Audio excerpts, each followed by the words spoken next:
To my beloved countrymen,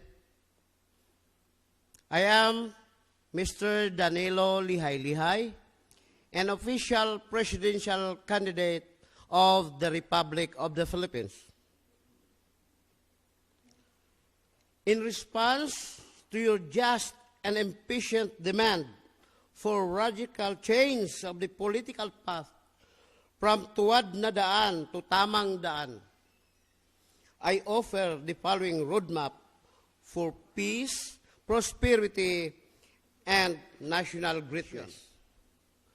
One nation, one spirit, maka-Diyos, makabayan, makatao. My mission is no Filipino poor, national reconciliation and unity under a truly healing and unifying national leadership. To the poor, hindi na kayo matutulog sa kalsada o sa ilalim ng tulay o sa tabi ng estero. Hindi na po kayo makikipag-agawan sa mga pusa at daga sa mga basurahan para sa labing pagkain. There shall be adequate free homes and rehabilitation for you so that you may live in dignity. To the sick and senior citizens, you shall have increased and adequate pensions. You shall have complete free medicine, hospitalization. You shall have adequate free housing or dignified homes for the aged so that you will grow old with dignity. To the farmers, hindi na kayo sisigaw. Wala kaming lupa kundi putik sa paa. To the prisoners and detainees, there shall be human treatment and immediate expansions of jails and detention centers with livelihood projects consistent with constitutional presumptions of innocence. To the victims of injustice, there shall be no selective and delayed justice. There shall be no congested and dingy jails, clogged dockets of courts. There shall be justice and mercy.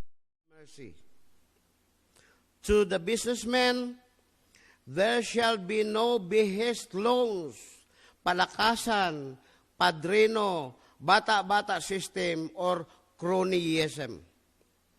There shall be equal playing field in business to encourage investors.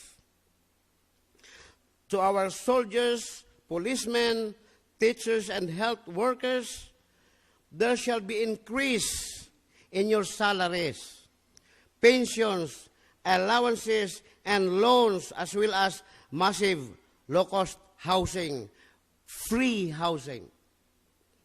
There shall be further modernization of our EFP, schools and hospitals. To the consumers and drivers, there shall be fair and reasonable prices of prime commodities, gasoline, oil products, water, and electricity. The regulation shall be abolished.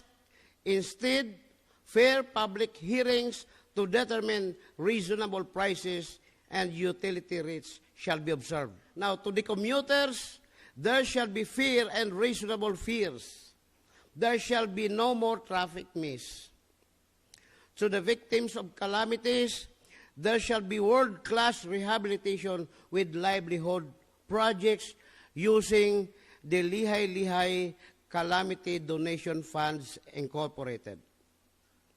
To the militant groups, there shall be true social justice for all through massive economic development of the entire archipelago. There shall be speedy compensation for all human rights victims, civilian and military and police, under all administrations, from the administration of President Marcos up to the administration of President B.S. Aquino III. There shall be truly genuine land reform, home for the homeless, job for the jobless, land for the landless, that Filipinos should no longer be squatters in their homeland.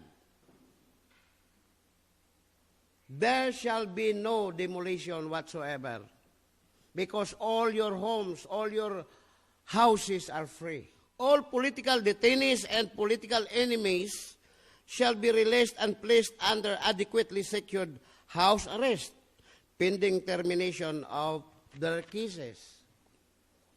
To local and overseas workers, there shall be no death convicts and victims of oppression abroad due to adequate safeguards and preventive measures. Contractualization shall be abolished and security of tenure shall be implemented. Lahat po ng mga OFW ay papauwiin ko dito sa bansa, dito na magtrabaho at bibigyan ko po ng maraming trabaho. Doon ko kukunin sa Lihaylihay Calamity Donation Funds ang aking ipondo para sa massive economic development throughout the archipelago. To the students, only fair and reasonable, not unilateral dictated tuition fees. But then, I will be giving free education to all students from kindergarten up to college. There shall be totally free education for all people. To the trapos, traditional politicians, there shall be no more political dynasty and patronage. To the corrupt, you shall receive no place in government. You shall be punished swiftly with the full force of the law. To the criminals, carnappers, drug traffickers, and police cohorts, your opportunity to commit crime, smuggling, drug trafficking, and perpetuate your nefarious trade shall be eliminated by strict enforcement of our criminal laws. You shall be penalized swiftly with the full force of the law. To our government employees and public officers, obsolete salaries and benefits shall be upgraded to promote honest public service and public trust in the three branches of government. To our Muslim brothers, there shall be social justice through massive economic development. There shall be equal opportunity to serve in the judicial, executive, and legislative departments. To income taxpayers, there shall be the elimination of the personal individual income tax. There is a 50% reduction of the corporate income tax. I will eliminate totally the value-added tax. Senior citizens shall also be automatically exempted from paying income taxes. To China, Malaysia, US, and others, there shall be Solomonic or mutually satisfactory solution to the territorial disputes. There shall be foreign relations based on mutual respect. Delegation of presidential powers. There shall be 3 assistant executive secretaries for Luzon, Visayas, and Mindanao to implement fast and efficient public service. There shall be more incentives and active participation of non-government organizations in governance and nation building. To attain the above common aspirations and implement the above public welfare programs, the Lihaylihay reward of the sequestered Marcos wealth or the divine wealth shall be used by me to implement the platform or programs of government that I am referring to. Constitutional people power to proclaim the president. In case of computer cheating that voids the presidential electoral process and election, constitutional people power with military, police, and religious support shall legally proclaim the rightful president under the Supreme Court case of Lawyers League for Better Philippines versus Corazon Aquino, GR number 73748, May 2, 1986. No codita. There shall be no codita, only peaceful and patriotic pronouncement of support by the military and police leaders pursuant to their duty as protectors of the people's right to peaceably assemble for redress of grievances and uphold the sovereign will. My dear countrymen, ako po ay hindi politiko. Ako po ay hindi kilala sa lipunan.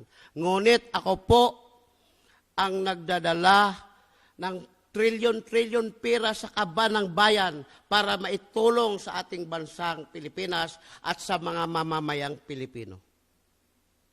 Na siya naman din po ang pinaglulustay at pinagnanakaw nitong mga nakaupong presidente sa ating bansa.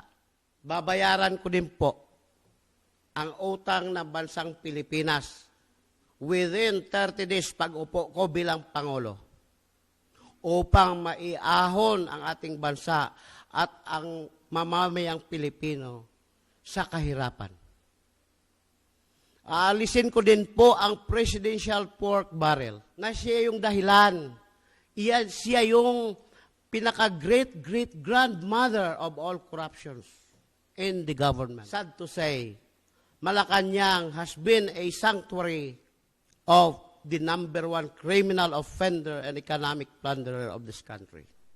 I am running officially for President of the Republic of the Philippines this coming May 2016 elections. Please vote for me for real transformation of our nation. Let us unite. Thank you, and God saves the Philippines.